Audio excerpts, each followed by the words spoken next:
Today's podcast, we are going to talk all about a new procedure that we're doing in our office called Oralase. Oralase is an amazing procedure that really complements the other treatments that we're doing at Orthodontics when it comes to TMJ, patients that have facial pain, when it comes to airway patients that might have sleep apnea or snoring or upper airway resistance.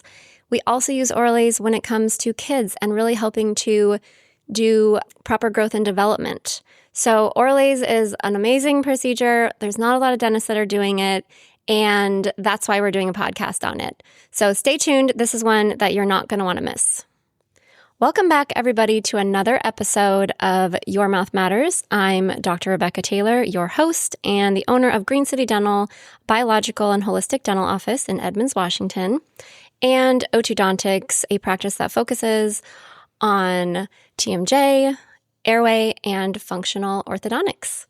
Welcome, everybody. I'm super excited about today's podcast because we have a special guest with us. You may have listened to a podcast that we've done before with her, Lily Corley. Well, hello. How's it going? Hi. Yay. I'm so excited.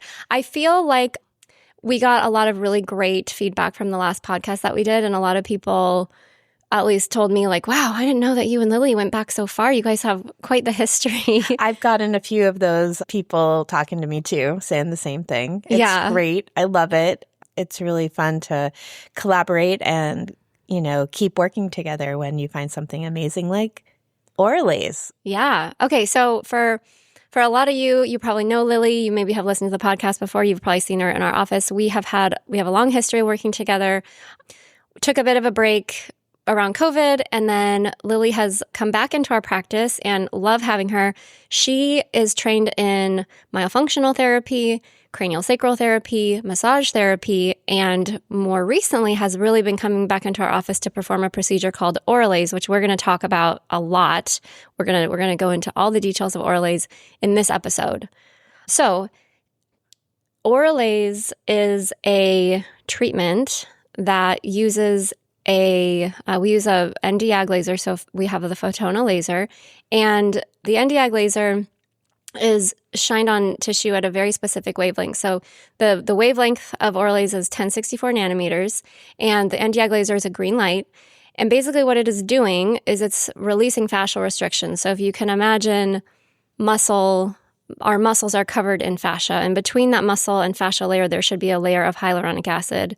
And that hyaluronic acid should be slippery, and it should allow the fascia to move over the muscle. And the thing with fascia is that it's kind of like a spider web through a whole body, and it's not really stretchy. So what happens is that hyaluronic acid that's between the muscle and the fascia, that can get dehydrated and can get kind of sticky. And so we call these like fascial restrictions in the body. Okay, so that's going to prevent like movement, range of motion.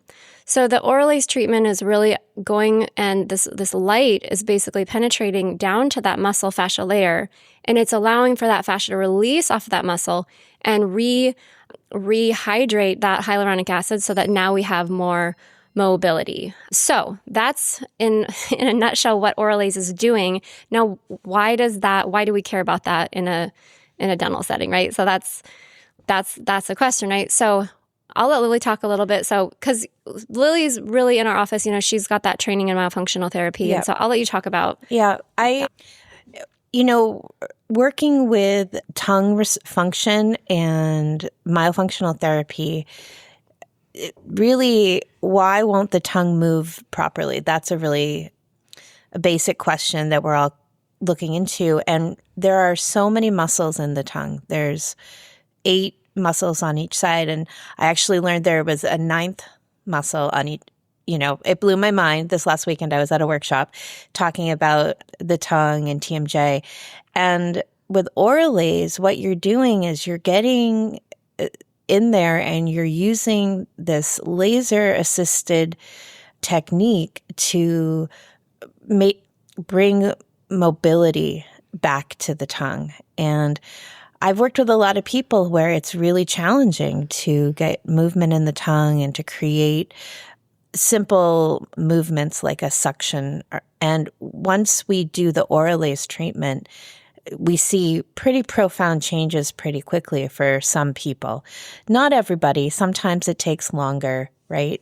But when we're getting in there and we're warming the fascia, it feels good.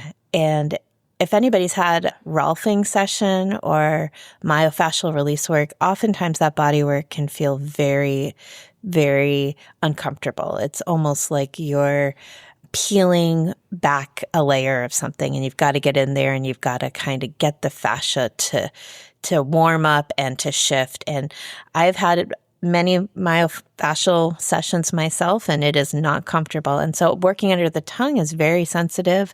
So Oralase offers this tool to make the process go quicker and be way more comfortable for people. And I would say from babies to adults, you can do this on everyone. So it also is pretty amazing in that regard. Yeah. So if you're listening to this and you're like, well, why do I care about my tongue? This is a weird thing to care about. Like, what are you guys talking about? So the concept of myofunctional therapy is that we want that tongue. Your tongue is a very stabilizing muscle. Okay. So the tongue is supposed to be suctioned up in your palate, and all of the fascia underneath that tongue goes all the way down the toes. All the muscles that are underneath the tongue are all connected to the muscles of the hyoid bone and the neck. Okay, so there is a direct correlation between the position of your tongue, the posture of your tongue, and your actual body posture. And so a lot of times when we're treating kids or adults or even babies for airway issues, we're looking at tongue restrictions. Because if a baby is tongue-tied, or if a child is tongue-tied, or an adult, that tongue is going to rest in a low position. And so if that tongue is resting down, that's making all of the other muscles of the face and the neck have to compensate for that position, okay?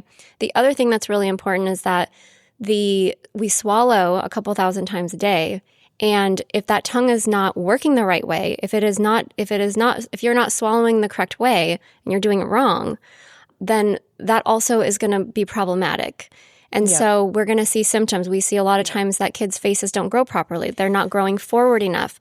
We're seeing that kids are mouth breathing or maybe they're not mouth breathing. Maybe they're breathing through their nose, but their mouth is open at nighttime. And what this is going to do is it's going to cause the airway not to grow properly. It's going to cause the maxilla not to grow properly. And so what's going to happen is that teeth are going to come in and they're going to be crooked, and there's not going to be space for them. But even more importantly than that, because nobody died from crooked teeth, let's be honest with ourselves.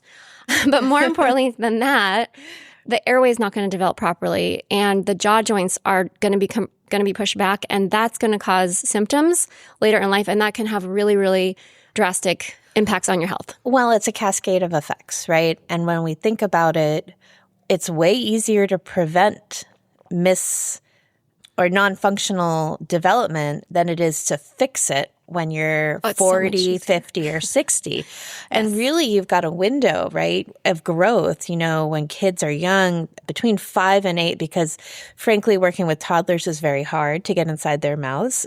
Babies are like your first moment where you're going to be able to see how important the tongue is with breastfeeding. If breastfeeding isn't going well, that's a critical juncture right there. That's life and death sometimes, failure to thrive. And it's very stressful. And that's where we often see the first intervention with the concept of a tongue tie or a tongue tie release, And for a lot of people, when they get the support of professionals who really understand this, and they do lactation consultants and providers who do infant tongue tie releases, lives are changed. And then, we fast forward to sort of the 3 and older, I would say, 4, depends on development. You still have this toddler window where you can see what's going on with development. But as you get older, you have this window of intervention where you can get in there and you can help guide the growth. And I think that's the most important concept, that is the tongue is like a growth guidance. Mm-hmm. The tongue is what, so I always tell people that we want your tongue up, we want your lips together, and we want you breathing through the nose. Those are the 3 most important things. And actually, I would add a 4th, which is that we're swallowing the right way. Mm-hmm. because that swallow motion of the tongue doing its little wave on the top of your palate is actually stimulating the cranial bones, and it's helping to stimulate that movement and stimulate that growth of the maxilla and the airway. Yeah. So those are really, really important. And the most interesting thing to me when I learned about Oralase, because Lily and I have been doing myofunctional therapy for a long time together, and there are some patients that they just don't progress very well. They'll do it for like a year and it's like very little improvement. They still can't do a suction. Even if you do a tongue tie release, like it's just really hard for them. Yeah. And so it's like, you're working with patients, you're seeing them, like some of them just have these amazing results and some of them just don't have these amazing results, and they're still struggling with putting their tongue in the right position. And so it's really been an amazing discovery with Oralase, because a lot of these patients actually don't have maybe as strict of a tongue restriction as we thought they did. They actually have a fascia restriction. That's right. So even in babies, if you have a baby who isn't breastfeeding very well, the traditional model is like, okay, well, we gotta cut that tongue. But there's not a lot of talk about, okay, well, maybe it's a fascial restriction. Maybe there's actually a restriction under the tongue. And if we can get that moving, then we oftentimes see that the mobility of the tongue immediately improves, immediately with the Oralase treatment. There's a concept of optimal timing of release, and this is saying that, it's not all about the tongue tie release. It's about the nerve function, the cranial nerve function, the tone. So, we can look at reflex integration. I think we talked with Sonia's story a little bit about that. If we are not having these other underlying neurological components functioning, then you can cut something and it's not going to fix the problem, because the problem is about, well, why is it not moving? Is it a nerve? And that comes back to the nerves, and it comes back to tone, and it comes back to the nervous system, which is I think more and more that as we do Oralase and we're working with people, you can see this neurological component is a really critical piece of the puzzle. And I think that's what Oralase is really blowing me away with, is that it really is not just a physical thing. Mm-hmm. It's like a energetic movement. People, when they get Oralase, it feels good. It feels warm.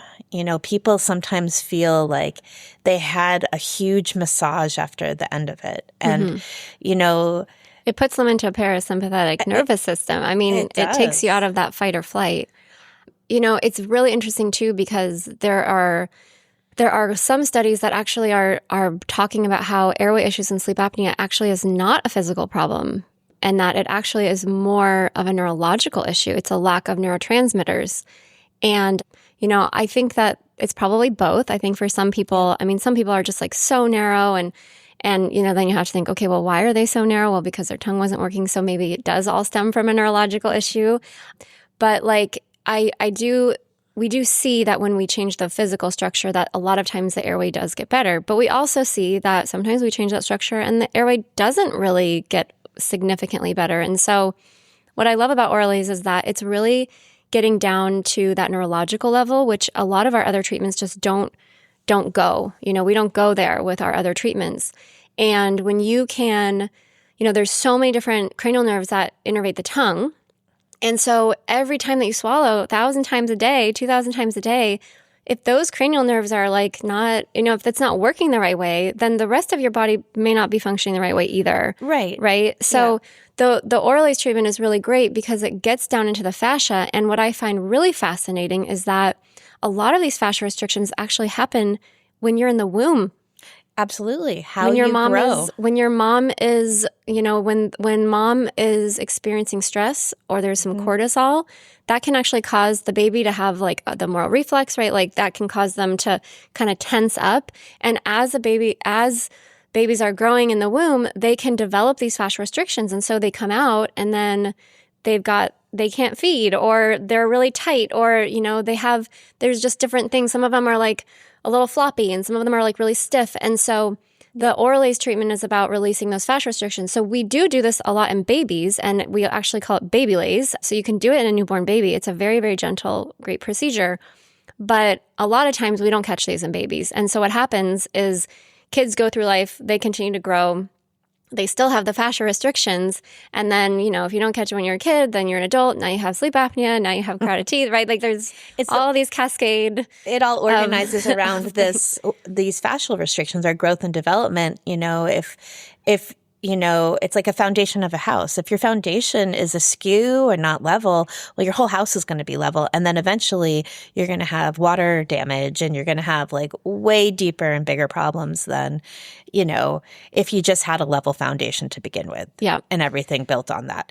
Yep. So, and I think also there are other ways to release fascia. So, you might be like a body worker listening. You're like, well, I do fascia release. But I'm going to tell you, like you touched on this earlier, it would take so many sessions of physical release, myofascial techniques, to do what we can do with Oralase in just a few minutes. It's the warming. It's way less painful. It's the warming of the tissue. It's the warmth getting in there and warming the hyaluronic acid. And not just warming it, because you could also put like a heat pack on, but it's about the laser, right? The laser is a very specific frequency that gets down very deep. The Nd:YAG laser penetrates the deepest out of any other laser that we use. And it gets down to that muscle fascia layer, and that's the magic of Oralase, right? It's not like, I can put a hot stone on it and I'm doing the same thing. It's different. You can't do that. It's really like a hard area to get into, right? Yeah. And we're getting underneath the tongue. Yes. The sequencing is really, we begin with the hands to warm up our nervous system. And then we're working also with meridians, which... And acupuncture points. Yep, the acupuncture points, which are in the meridians. And it kind of, I say to people, this is saying hello. We're telling your nervous system to relax, that this is going to be a nice experience versus when you're in a dental office. Sometimes you're not thinking the experience is going to feel good, It's nice to have that shift for somebody that you come into a dental office, you sit down, we begin gently, and they really get into a deeper relaxed state. And then we work on the neck and the face, the jaw area, and then we work inside the mouth. And all of that, I see people just feel like they've let down a load. I don't know how else to say it. They just relax in the chair very deeply. And it's been really fun actually to see kids go through this, because the parents, at the beginning of the procedure, the kids will be like really fidgety and they'll be like really just kind of hyper and hyperactive. And then halfway through, you just kind of see them and then the parents are like, what did you do to my kid right now? And you're like, well, I think we took them out of that hyperactive, we calm their nervous system down. Yeah. And, those effects can last days. I mean, those effects, people are like, well, is this permanent? Is it not? And it really depends, right? Some kids, it's like one treatment and it's like, wow, that made such a big difference. What a huge leap that was. And for other kids, it's like, we need more, right? Yeah. It's like, how full is your cup, right? Sometimes you just need a little bit to completely fill your cup, and other times it's totally empty, and we got to do more and more and more to really get, you to that full position. And I see that. I mean, I had siblings come in, and one sibling, there's different settings for the wattage, and one of them couldn't tolerate very much, and it was hot, hot, hot, hot, hot. And so we turned it down till it was tolerable. The other one was like, it's good. It's great. I can't feel it at all. And that's why it really is a nervous system thing, right? Because when you are shining the exact same light with the exact same watt on different people, we're going to feel it differently, right? And that's the pathway back to the brain. Is that hot? Is that feel comfortable or not? Yeah. And it's interesting when that tolerance changes too after a series of treatments. We recommend 4 to start with, and we recommend doing them as close together, so twice a week. If possible. And at the same time, it's really hard for everybody's schedule sometimes to follow that. So I just say, as close together as possible that works for your life, because again, we're not trying to stress people out. We're trying to help people's nervous system. And we're trying to get your function dialed in. So it's also really interesting, when we took our class in Oralase, there was a dentist in our class who had been doing myofunctional therapy for like years. Like he took a class like 5 years ago, and he knows where his tongue goes, and he knows how he should be swallowing, and he knows that he should be able to, suction his tongue up in his palate. And even like years of practicing this, he hasn't been able to do it. And he's teaching people how to do it, right? He's a dentist, like really aware of this. And he's like, I've just never been able to do a suction.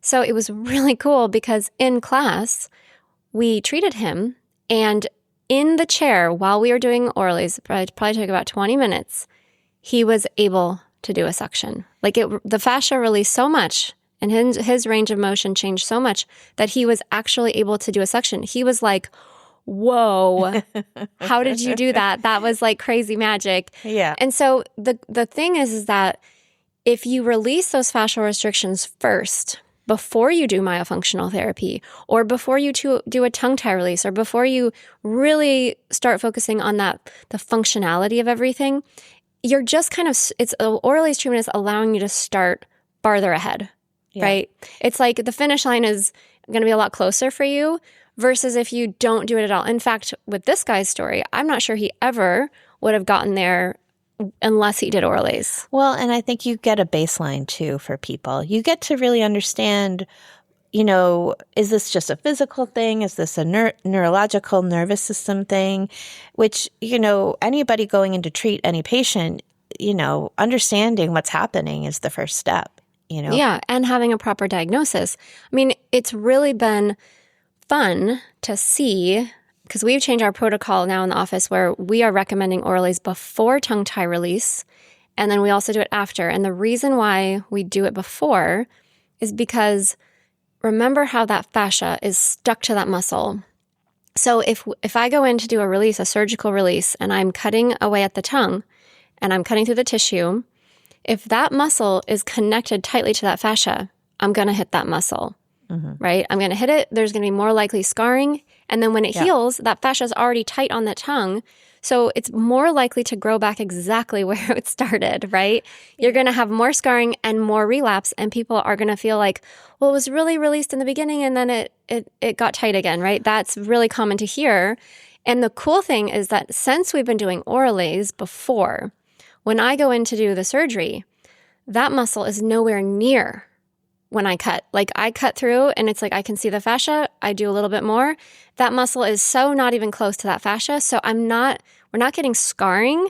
And when that muscle is already much lower and we've already increased the range of motion of the tongue, the surgery is way less invasive. And in some cases, maybe you don't need an actual tongue tie release. I mean, sometimes you do, right? It's like sometimes it's like 100% you still need one. But sometimes it's like, maybe we just should release the fascia first and then see.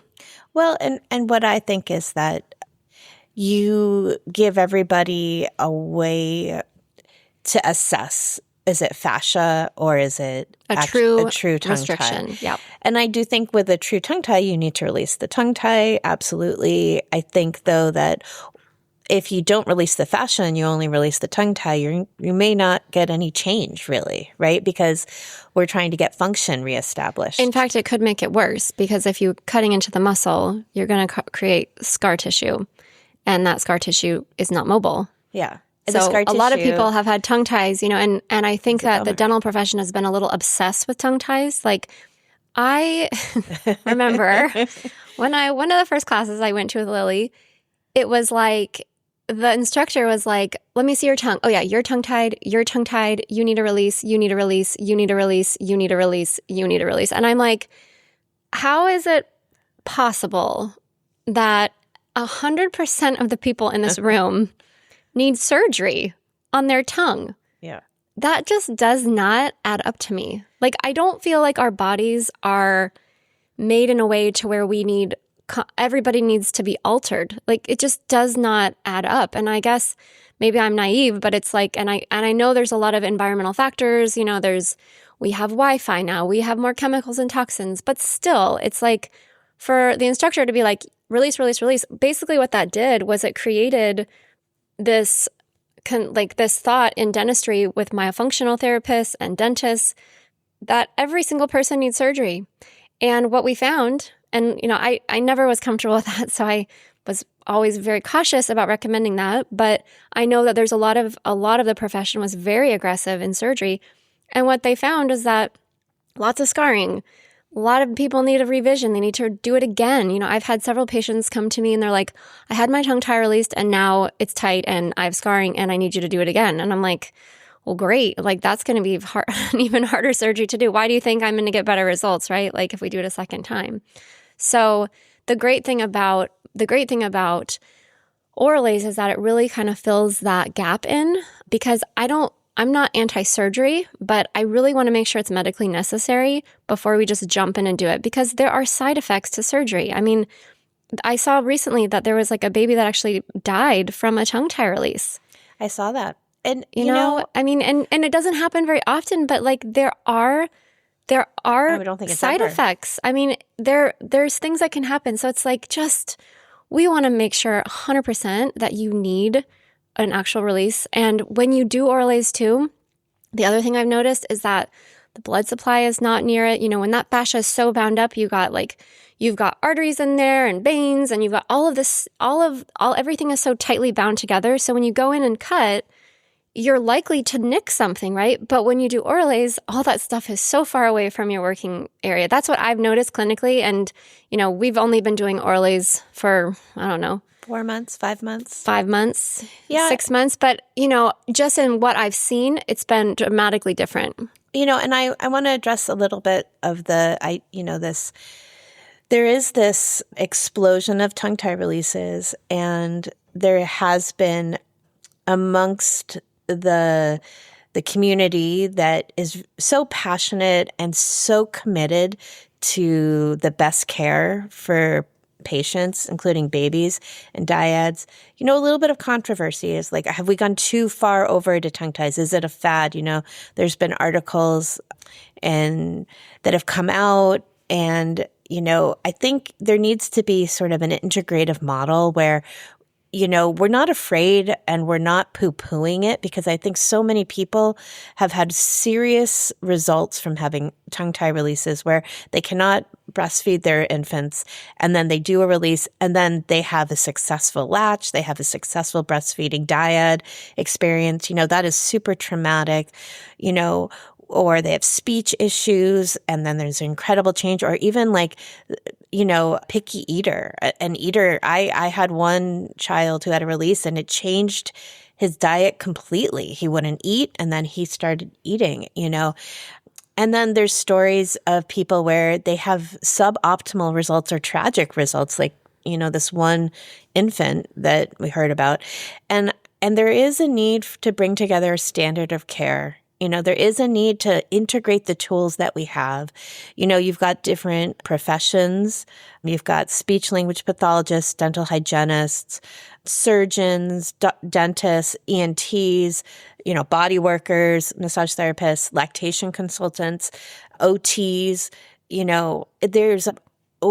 It's hard to get everybody together in these different professions on the same page, and we go to conferences, we meet one another, we talk, we share our data, we share information. Dr. Zaghi's great. He's passionate about putting out more studies so that we really do have, evidence. So we have evidence-based treatment. And also as clinicians, we're working with real people.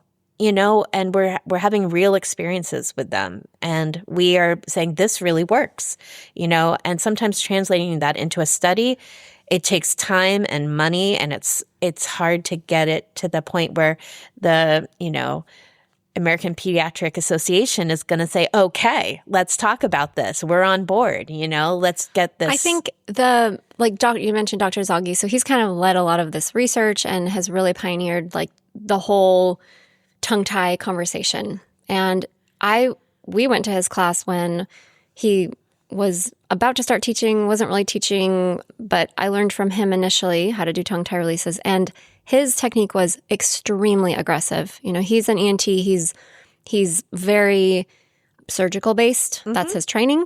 And he wanted you to get in there and dissect that muscle and go deep. And it was quite aggressive. And to be honest, that's why I left going, okay, I don't know if I'm going to do this on every single person because this is a pretty intense procedure. And it's been very interesting because as we have learned more and Oralase has come out and they're using 1064 nanometer wavelength and there's cranial work happening and body work and fascial release and all of these things, Dr. Zaghi actually has changed his recommendations. And I took an updated course with him recently and his surgical technique is so minimal compared to what it used to be. So minimal. I was so happy that what he was saying. It was like, thank you. We don't need to just dissect people's tongues out of their head, like very gentle, not going into the muscle, like hardly at all. And he now is recommending that 1064 nanometer laser is used on the tongue. I don't know the exact protocol that he's using. I don't know if he's doing Oralase or whatever. I think it's a different protocol. But it's super similar. It's the same concept. And he recognizes the importance of that. And so that's really awesome because I think that the leaders are now starting to talk about it. And so other dentists are starting to go, oh, okay. But even with that, I think like we're the only office in the area that's actually fully taken that protocol and made it our standard of care. I know there's some offices that are doing it kind of here and there or if people ask for it. But our protocol now at Green City Dental is even with our kids that we're getting through ortho, we start them in a foundations phase. That foundations phase is always including Oralase at the very beginning of treatment before we jump into any kind of appliance therapy because we want to make sure that those fascial restrictions are released so that we know what we're working with. And so that then we can assess better and say, okay, yes, we do need an actual release or we have a issue with the tonsils. Absolutely. The other thing that's so interesting is that tonsils are a lot of times very big and enlarged, not because they're actually huge and big and enlarged. They actually look enlarged because the muscles, the pharyngeal muscles, they're not working the right way. So they're sagging. So they're sagging into the airway space. Yeah. So when you look into the back of somebody's throat, you're like, whoa, those tonsils are huge. They need to go. But we really should be asking ourselves, okay, just like a tongue tie, if we get rid of the fascial restrictions and we get the tongue functioning the right way and we get those muscles engaging how they should be, now what happens to the tonsils? Well, and the thing is, in understanding what a fascial restriction is doing is it's preventing the proper movement, right? So your fascial restriction's holding you. It's basically like tension that's just in one position. And our bodies and our muscles are designed to move, in a variety of ways. And when that restriction is happening, we get kind of, it affects other parts of our body because the fascia is going throughout our entire body and is interconnected. There's compensation that happens. There's compensation. So like if somebody's occiput is jammed in, that might restrict their tongue movement too. So like it's not just the fascia in the tongue, it's the fascia in the whole body. And that's why it's important once you have Oralase to go to your body worker, go to your chiropractor, go to your massage therapist. I also treat people in my own practice separate from the Oralase treatment, on a massage table, and I do cranial work. And a lot of the patients like to come there afterwards because I work throughout the body, and we're also like, well, is the lymph draining, like fascial restrictions can impede lymph flow. So it is I know the thing that can be a little bit overwhelming for a patient where we're like, okay, you need a ton of therapy, know? Okay. But we try to keep it, let's start off with like in the beginning, let's assess, let's work with you, let's see what we can do together. I like to have people go to the body workers who they like, who your people, because there's a lot of great body workers out there. Mm-hmm. They don't have to just come see me or the people we refer to. They can go to the people that they've been working with. A lot of people work with, have a massage therapist they've been seeing for 20 years or something. And it's like, great. So schedule the Oralase and then within 72 hours, have a session with your body worker, because they're going to be able to get in a little deeper and get things moving. Yeah. The idea is that if you release the fascia, that's a spider web that goes all through your body. So if you release it, sometimes you need to help it integrate Yeah. Maybe you might have to release, like, just because of working on the tongue, there might still be tightness in the shoulder or the chest or, the pelvic floor. The pelvic floor or your leg or something. And so going and doing that body work within 72 hours of Oralase is really the recommendation. And that could be seeing, an SOT chiropractor. It could be doing massage. It could be doing lymphatic drainage, like you said. But you're going to want to go see somebody after Oralase. And Lily's doing some of it in the office, but I would say most of her time in the dental chair is really using the laser. She's getting in deep and doing some muscle release and doing some like intraoral and different muscle stuff, maybe working on the neck a little bit. And then really talking to people about, okay, how does your tongue feel now? Where does it need to go? And assessing to see, okay, what are our next steps? So she's not doing all of the body work, but if you want to see her for the body work, you can.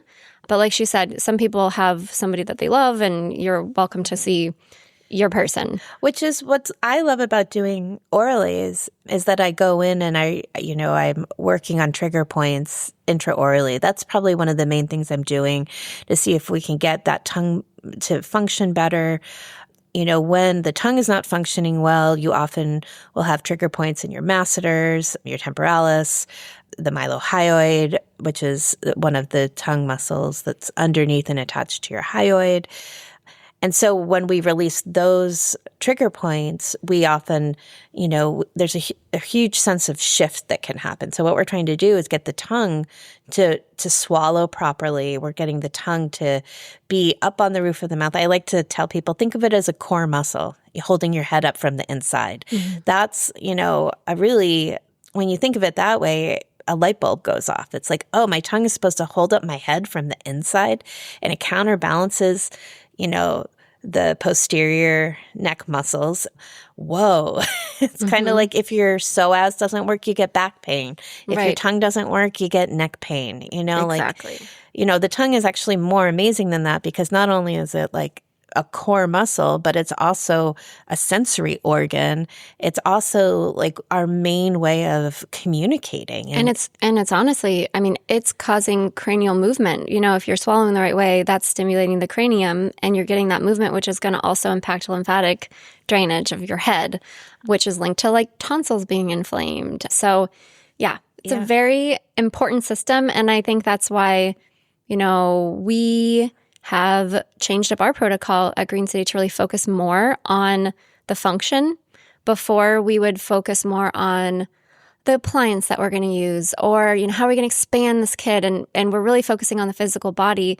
And while that's still very important, because we do need some tools a lot of the times to physically help and remodel that bone wherever we need to go, or stimulate proper growth and development if we're working with a younger child, we still have to address that foundational stuff, because if we don't, then anything that we do appliance-wise, or even TMJ-wise, if I make a TMJ appliance and I help people get out of jaw pain, or you're not clicking anymore, if your tongue is not stabilizing the rest of the muscles in your head, it doesn't matter where I put your jaw, it doesn't matter how big I make your jaw, you're not going to have long-term stability.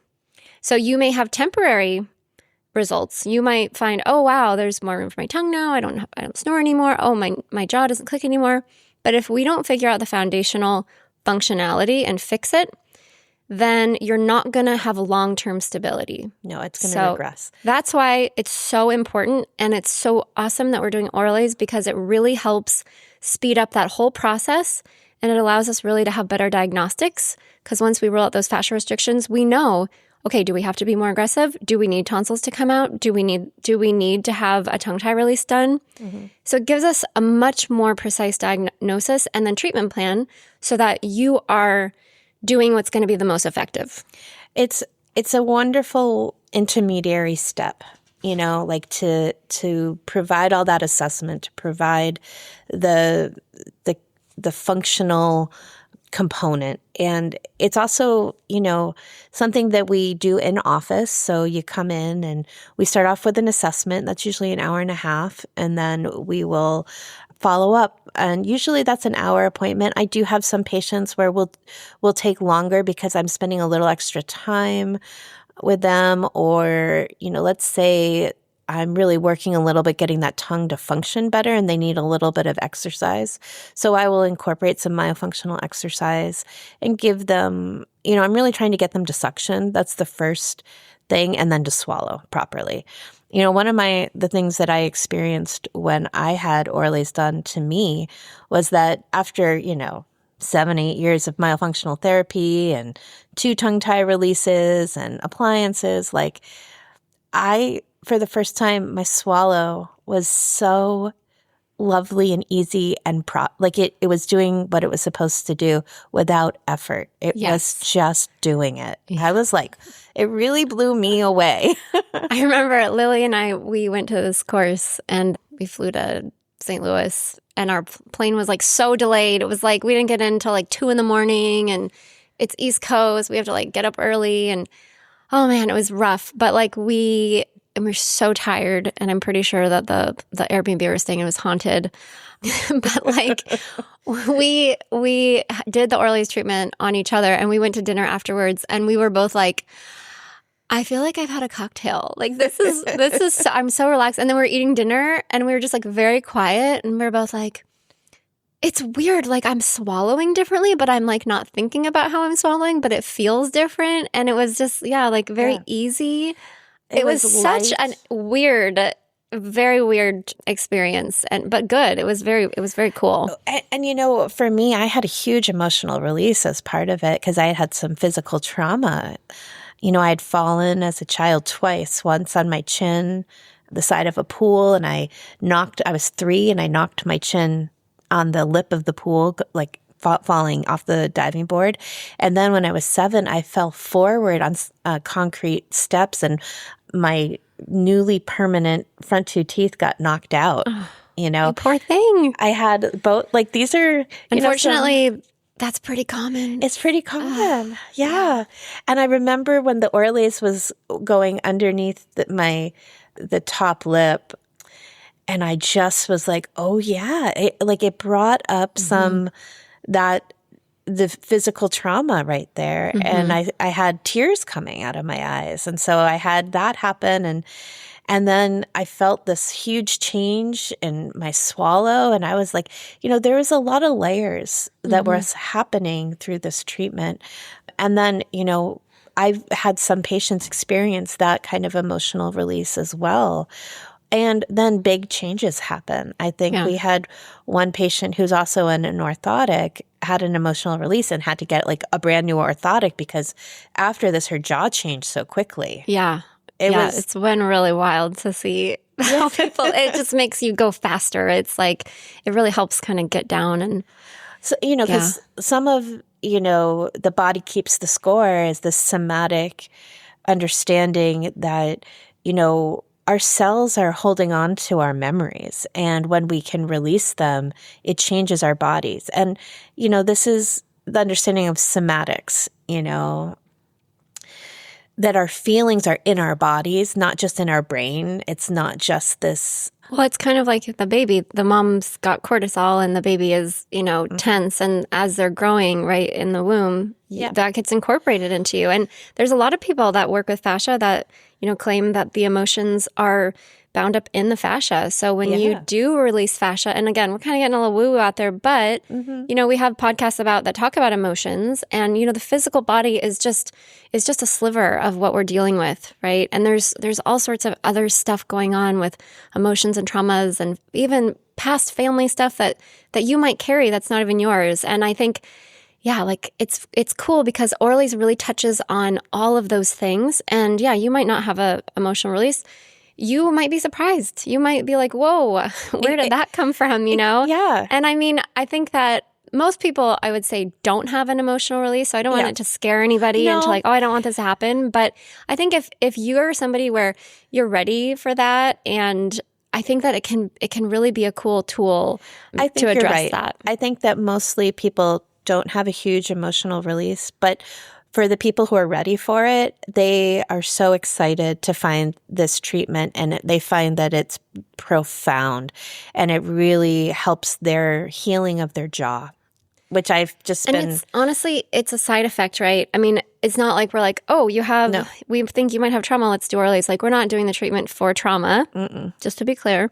We're doing it because we're addressing like a dysfunctional tongue and a swallow, and we want to get the proper function, right? So, but as a side effect, sometimes the emotional stuff comes up. So how do we use this with all of our treatments? So we love Oralase for pretty much everything that we do at Otodontics. If we're treating somebody for TMJ, it's awesome if you can get a couple sessions before we take your bite for an orthotic. It's awesome if you can do a couple sessions after we get the orthotic in, just to really help, like you said, that one patient, she did the Oralase after she had her orthotic. And then after the Oralase sessions, we had to make her a whole new one because her jaw was completely in a different place, which is so cool to see. But it would have been way better if we would have done that before we made her the orthotic in a perfect world, right? So coming in to do a few Oralase sessions before is great for the TMJ patients. It also is going to address that tongue stability. Lily will give you some exercises too to do at home so that, you don't necessarily need to go do myofunctional therapy for a whole year, because we just see massive improvements with just a few Oralase sessions in tongue function. The other thing that we use this for is our foundations phase in our orthodontic program. Mostly this is with kids. So we want to release those fascial restrictions. We want to really focus on that function because, again, doesn't matter what kind of appliance I use to make room. We can do any appliance you want. We can expand, we can go forward, we can go whatever. We can do any appliance, okay? There's so many on the market. I don't care what the appliance is. If you don't address the functionality of the tongue and the breathing and the swallow, you are not going to have long-term stability. It's going to relapse. Okay, so we have to use Oralase with our kids. And so whenever we're doing orthodontics, we're recommending it. The other thing that can really help is a patient that has sleep apnea. We talked about how sleep apnea is now being talked about more as a neurological issue. And so if we have somebody that has sleep apnea, then doing a couple Oralase sessions is great, because what happens at nighttime is that tongue is falling into the airway space. So if that tongue is falling into the airway space, it's not functioning the right way. And so the Oralase treatment can help get that functionality back. And then that can help improve sleep apnea. So while Oralase is definitely not a FDA-approved treatment for sleep apnea, because we're working on the functionality of the tongue, and that tongue is what's falling into the airway, when we do Oralase, a lot of the times people notice improved breathing when they're sleeping. So that's how we use Oralase in our practice. We also treat babies. So if you have a baby that is having issues with feeding, breastfeeding, you have picky eaters, all of those types of kids would be good candidates. And the sooner that you treat, the better. I've actually done Oralase on my toddler, which was fine.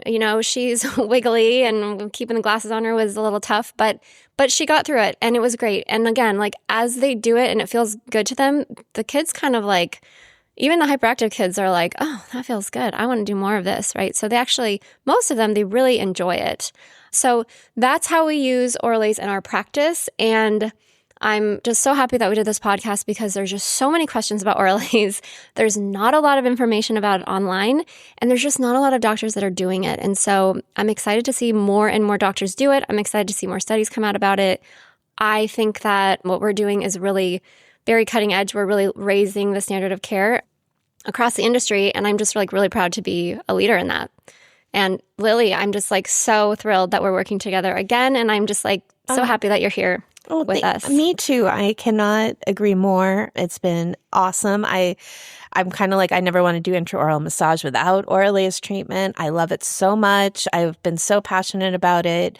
I love seeing all the changes that happen for people, and it's just been an amazing experience to be able to collaborate with you and to help people and to see results.